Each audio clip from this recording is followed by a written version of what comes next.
Today we're installing bolt-on rock sliders on a 3rd gen Tacoma. The instructions will be the same with slight changes on the 2nd gen Tacoma, as well as a few early model 3rd gen Tacomas versus the later model 3rd gen Tacomas. So step 1, you're going to remove the carrier bearing cross-member bolt. The factory bolt does not get reused. Use a 14mm socket and toss that.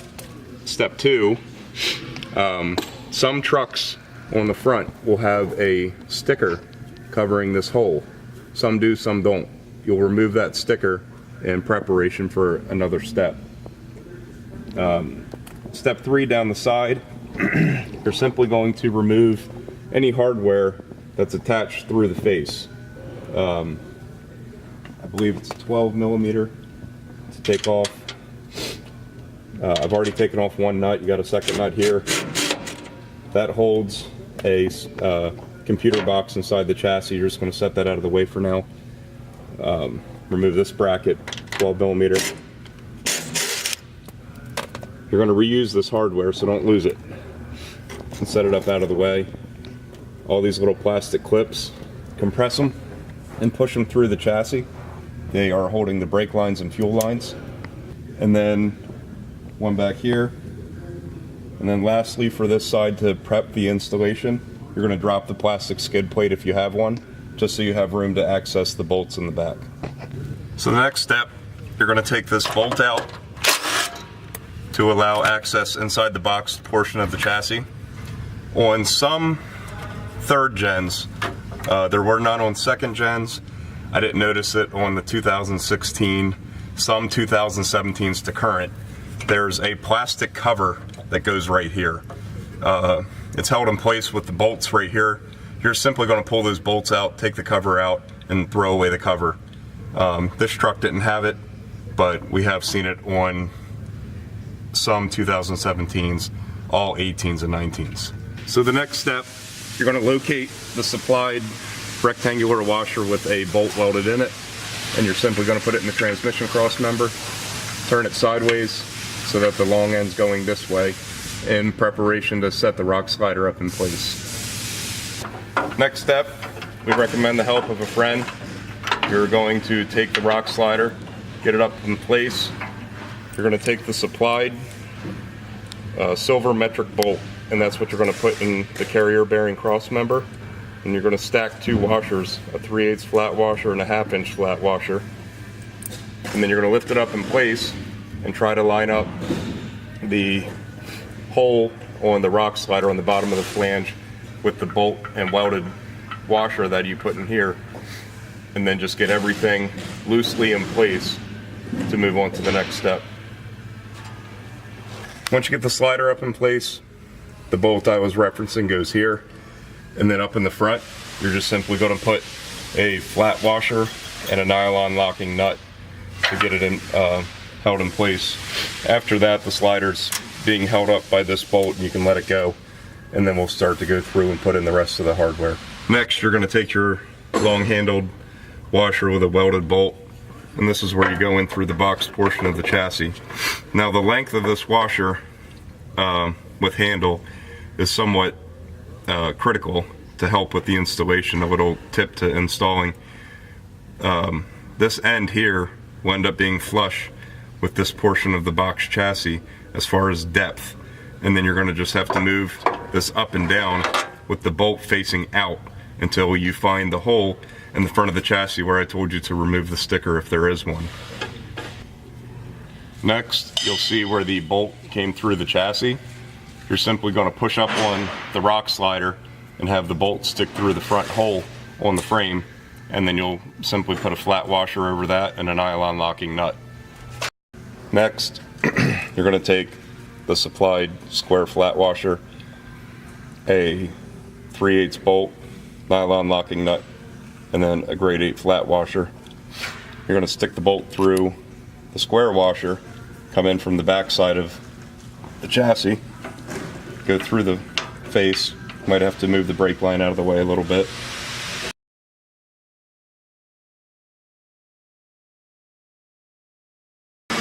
on the double cab short bed trucks, the orientation of this piece, the leg will go behind the square tube on the rock slider. On the double cab long beds, the leg will go to the front side of this leg on the rock slider. There is left and rights, they're not a universal. So you're going to take this piece, stick it over top of the part above the chassis, and let it hang free for a moment. So next, once you have this formed L over top of the chassis, you're going to take 2 bolts and run them in from the top pointing down. Do not go the other way because they'll be too long and they'll actually rub on the underside of your truck and you'll hear scratches the whole time you're driving. So you might have to slide this thing around just to get the bolts in place, but they will fit.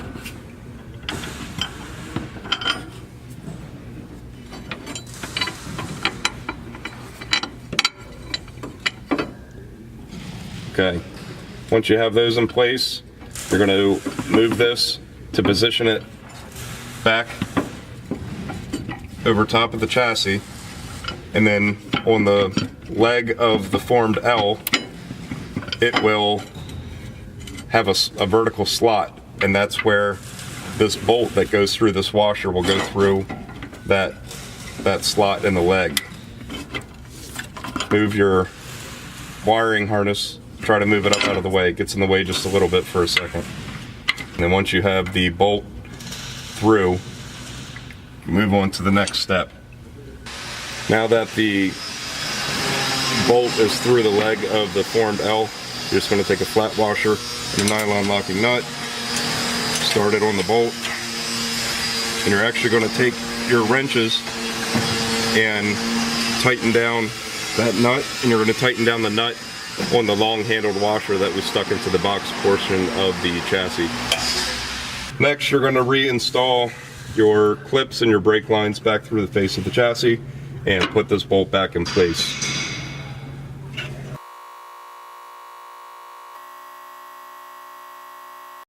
Next, you're going to take the box here and slip it back through the holes in the chassis.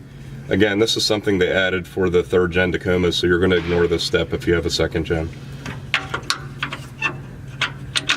And then on the opposite side of the rock slider, you're just going to put the factory supplied nuts back on.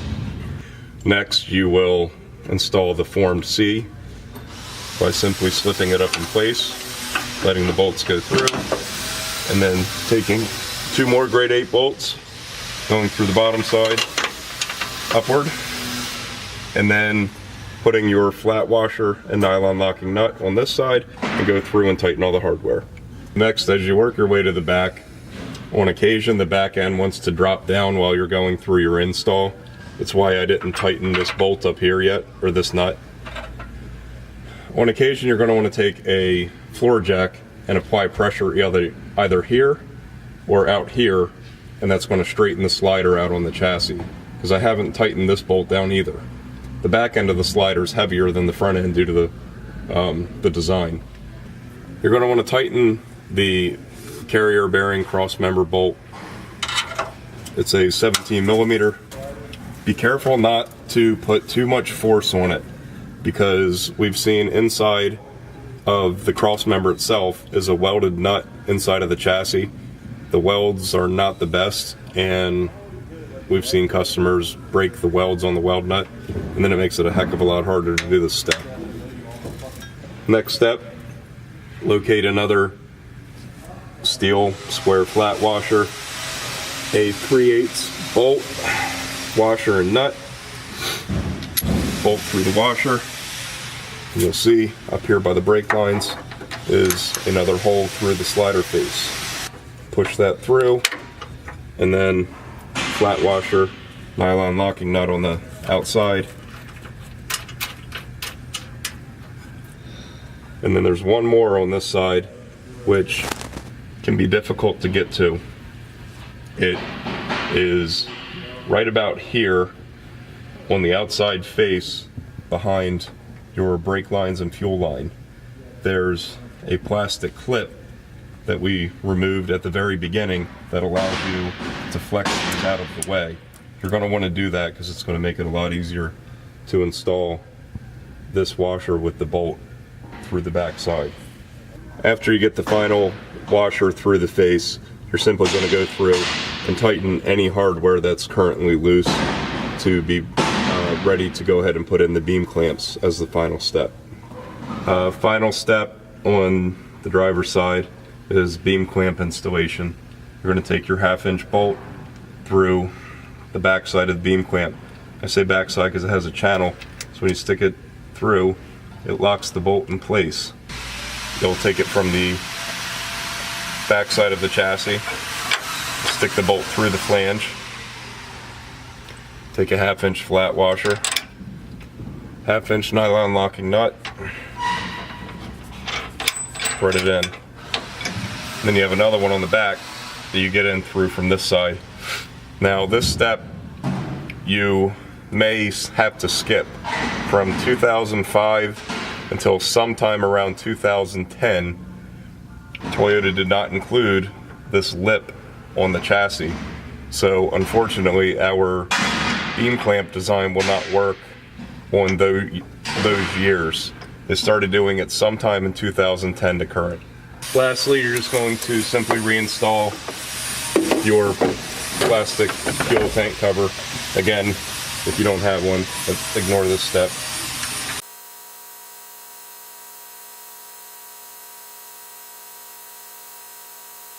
Now we're going to install the sliders on the passenger side. On all of the 3rd gens, some of the later of the 2015s, they added this box. This box has to be removed and pushed forward for the rock sliders to be installed. So you simply take a 10mm, you pull the cover off, get it out of the way, and then you take a 12mm. There's actually 2 bolts, we already took one of them out.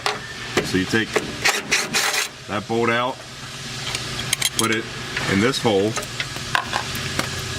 and then simply move it to the front, and you're only going to reinstall the 1 bolt and then put the cover back on. Once the cover's back in place, you're simply going to go through and install this side the same way as the driver's side, except that black box that was in here on the chassis, because there isn't one on this side, and obviously you don't have to worry about the fuel tank getting in the way.